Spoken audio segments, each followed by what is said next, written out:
नमस्कार, मैं हूं Amod Shrivastava. Amazing thought, amazing message, amazing information की दिशा में एक कदम और आगे। आज दो छोटे चिंतन, खुद को दे समय और दूसरा है सच्चे मन से की जाए प्रार्थना तो ईश्वर अवश्य सुनते हैं। सामान्य व्यक्ति बहुमुखी होता है। सार्वजनिक जीवन में सामाजिक जरूरतों के लिए बहिर्मुखी स्वभाव निश्चित ही एक गुण है। बहिर्मुखी स्वभाव निश्चित ही एक गुण है, लेकिन अध्यात्म पथ पर अंतर्मुखी होना बहुत जरूरी है। अंतर्मुखी होने में हमारी इंद्रियां बाधक बनती हैं। इंद्रियां हैं तो उनसे संबंधित भोग भोगने की इच्छा होना बिल्कुल भी स्वाभाविक है। सवाल यह उठता है कि क्या हम अपनी इंद्रियों की इन नैसर्गिक इच्छाओं को अपनी गुलामी का कारण बनाएंगे या हम इंद्रियों के गुलाम हुए बगैर अपनी प्राकृतिक जरूरतों की पूर्ति करेंगे। मन में उठने वाली इच्छाओं के जाल से मुक्त रहते हुए अपनी जरूरतों की पूर्ति करने में समझदारी है।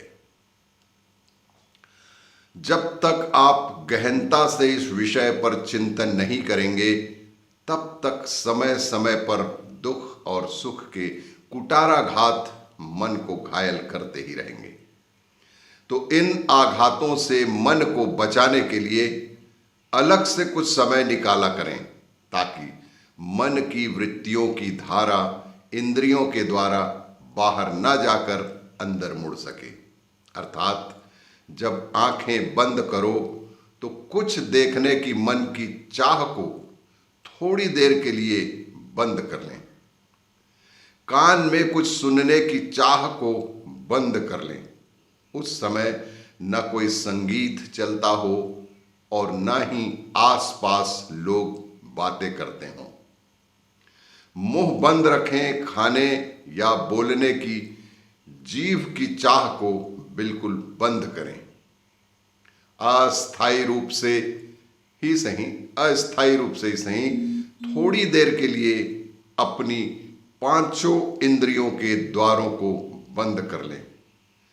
वृत्ति की धारा बाहर ना जाने पाए, यह एक विधि है। इससे अंतर्मुखी होने में बेहद मदद मिलती है। और इसी तरह दूसरा चिंतन है सच्चे मन से हो प्रार्थना। पुकार और प्रार्थना दोनों ही सुनने वाले को द्रवित कर देते हैं।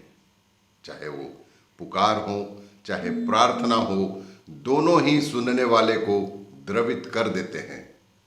इनसे भक्त का भगवान तक सीधा संबंध रहता है।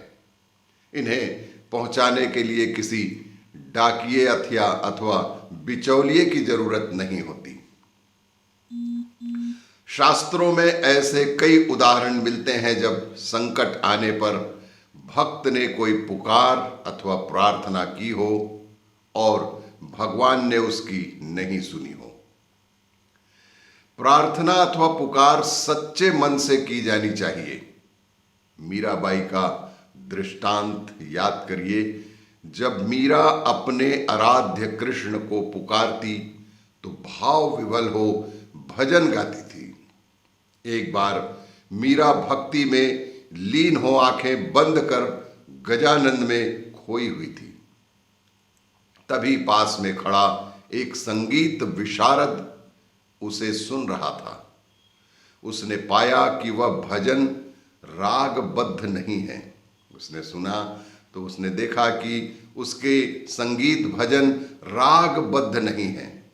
अतः उसने दीवार पर लिख दिया कि इस भजन में कोई राग नहीं है। जब मीरा की आंख खुली और उन्होंने दीवार पर लिखा हुआ पढ़ा तो तुरंत राग से पूर्व अनु जोड़ दिया और लिखा कि प्रभु भक्ति में राग से ज्यादा महत्वपूर्ण अनुराग होना चाहिए।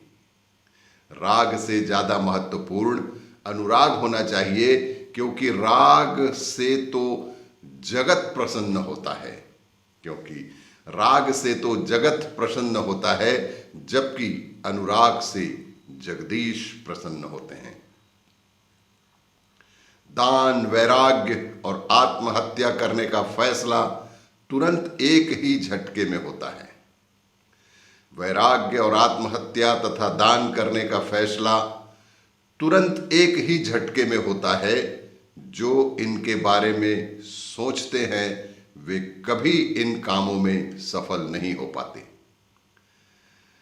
स्वस्थ एवं संयमित जीवन जीने के लिए खाना जरूरी है, लेकिन खाने के लिए जीना जरूरी नहीं है। अपने अंदर अनुराग पैदा करके भगवान की भक्ति करें, ईश्वर तुरंत सुनेंगे।